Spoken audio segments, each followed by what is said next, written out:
Buongiorno, sono Alessandro Bonet, presidente di Piave Servizi e ringrazio Viveracqua per l'organizzazione di questa importante giornata, di questo importante meeting che ci permette di mettere a fattor comune quelle che sono le conoscenze specialistiche nel campo della ricerca e della sostenibilità relativa al servizio idrico integrato. E ringrazio soprattutto i vari interlocutori che lavoreranno assieme per creare un momento di crescita intellettuale, di crescita di ricerca, sempre rivolta alla efficienza e all'efficacia della gestione del servizio idrico integrato. L'importanza della giornata mondiale dell'acqua ci viene ricordata sempre di più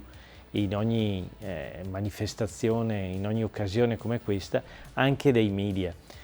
E tutti questi dati che annualmente ci vengono sottoposti purtroppo però escono velocemente dalle nostre menti e dalle nostre orecchie. Per questo ho lanciato provocatoriamente l'idea di fare un esercizio molto semplice, quello di privarci per 2 ore della risorsa acqua, quindi chiudere i nostri rubinetti per 2 ore per aiutarci a farci capire quanto importante è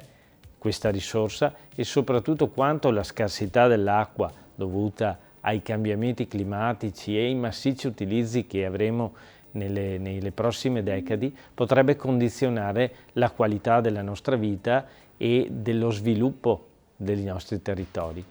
Un esercizio semplice ma che sono convinto ci farà capire appunto che l'impegno che dobbiamo mettere tutti assieme per far squadra è strategico e è quanto mai impellente, perché come ho ricordato andando da soli rispetto a questo problema si può sicuramente fare in maniera veloce, ma lavorando in sinergia, lavorando assieme, sicuramente faremo molta più strada. Quindi buon lavoro anche a tutti gli operatori del settore, ma soprattutto ai gestori di Viveracqua.